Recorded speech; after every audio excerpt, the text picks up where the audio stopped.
जब चंबा जैसा एस्पिरेशनल जिला चलना शुरू करता है।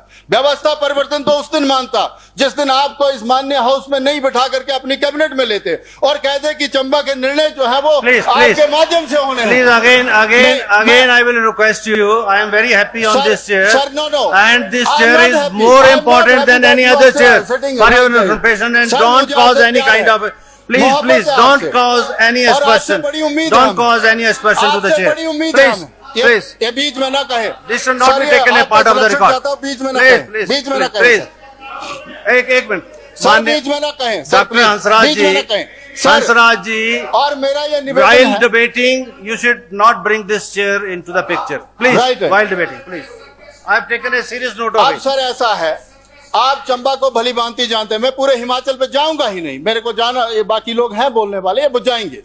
चंबा में सर बिजली के जो है वो 2 ही डिवीजन हुआ करते हैं, आपको पता ही है सर। एक तरफ है तीसा जो चंबा से 100 किलोमीटर दूर है, दूसरी तरफ 75 किलोमीटर जो है वो बरमौर है। और चंबा का डिवीजन जो है वो, जो बिजली बोर्ड का डिवीजन खोला था माननीय जयराम ठाकुर जी ने उस टाइम, एक डिवीजन जो है वो 2 कंस्टिट्यूएंसी 3 को फीड करता है, चंबा, बरमौर और तीसा। अब अन्याय देखिए सर, इस बार हैवी स्नोफॉल हुआ चंबा में, यहां तो हुआ नहीं क्योंकि यहां तो माननीय मुख्यमंत्री जी ने सुख आश्रय खोल दिए। अब दिक्कत क्या हुई है, गड़बड़ी क्या हुई है, जैसे हमारे शिवधाम का पैसा यहां से उठाया और ये भी नदौन ले गए, ये भी भाषण देते थे कि माननीय पूर्व मुख्यमंत्री जयराम जी वहां सिराज ले गए। लेकिन मैं आप में वो चीज देखना चाहता था सर, जो एक आप जिस तरह से अपने आप को प्रेजेंट करते थे, मेरा आपसे निवेदन है आप इस दुख को समझिए।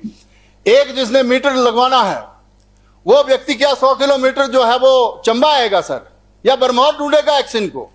एक व्यक्ति जो है वो जो सर्विस वायर बदलना चाहता है, अभी हमारी 4 ट्रांसफार्मरें जो है वो 1 महीने से नहीं चल रही। मैं कोट कर रहा हूं यहां पर, ये मुलाजिम अगर बैठे हुए हैं इलेक्ट्रिसिटी बोर्ड के, वो आज अभी जानकारी अगर गलत हुई तो मैं रिजाइन कर दूंगा।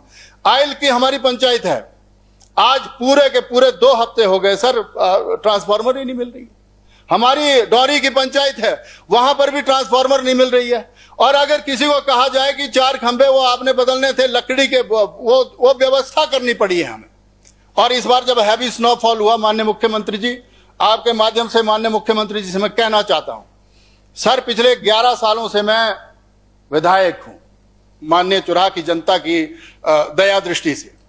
अब 11 सालों से हूं, मैंने कभी यह महसूस नहीं किया कि हैवी स्नोफॉल होता है। मेरा कभी देवी कोठी नहीं बंद होता था, 2-2 महीने बंद रहा इस बार, क्योंकि कहा कि जेसीबी नहीं है, पैसा ही नहीं है, रेस्टोरेशन में पैसा नहीं, और बैकवर्ड एरिया में आती हैं 54 पंचायतें मेरी, लेकिन उसका भी पैसा नहीं। विधायक निधि वैसे बंद कर दी गई, और अब हम लोग जाएं तो कहां जाएं सर? तड़पना तो ये है। कॉलेज की बात कर रहा हूं मैं, अपने डिवीजन की बात कर रहा हूं, उसके साथ उसको हमने जस्टिफाई किया था एक सब डिवीजन नकरोड में देकर के। तीसा में हमने इलेक्ट्रिसिटी बोर्ड का डिवीजन दिया था, कॉलेज हमने मसरूंड में खोला था, एक पीएससी हमने कोहाल में खोली। जनाब, एक तरफ मसरूंड है जो चंबा से 25 किलोमीटर की दूरी पे है, दूसरी तरफ दूसरी पीएससी जो है वो 20 किलोमीटर पे आती है। कोहाल में सेंटर में माननीय पूर्व मुख्यमंत्री जयराम जी ने हम पे आशीर्वाद दिया और कोहाल में हमने पीएससी खोली, डिनोटिफाई कर दी। उसके बाद जो है एक हमने बैरागढ़ में खोली, जहां बैरागढ़ से तीसा जो है, जहां सीएचसी है, वो पूरे 28 किलोमीटर है, वहां पर खोल दी तो कोई गुनाह कर दिया, उसको भी बंद कर दिया। आप बंद करें, कोई दिक्कत नहीं है, आप चीफ मिनिस्टर हैं, पर सदा के लिए थोड़ी ना कोई चीफ मिनिस्टर बन जाता है। इसीलिए मेरा यह सर आग्रह है, निवेदन है कि जिस तरह से हम पैसे का रोना रो रहे हैं, पैसे का रोना रोए, कोई दिक्कत नहीं है। किसने कहा था कि 7-7 सीपीएस हम बना दें? तब तो हमें मैनेजमेंट करनी है, तब तो अपनी सरकार को टिकाऊ तरीके से रखना है सर। मैं कंक्लूड ही कर रहा हूं सर, लोग 18-18 मिनट बोले। मेरा ये आपसे निवेदन है सर, ये आग्रह है, मैं किसी को आलोचित नहीं कर रहा हूं, क्रिटिसिज्म नहीं कर रहा हूं, लेकिन जस्टिस तो तब होगा जब आप न्याय करेंगे सभी विधानसभा क्षेत्रों के साथ। अगर आप भी नदौन देखना शुरू कर देंगे तो लोग जो हैं वो फिर ये सोचेंगे कि कब चुराह का भी नंबर आएगा और वो भी चीफ मिनिस्टर बनेगा और चुराह भी निकलेगा आगे। क्या ऐसी स्थिति बनेगी?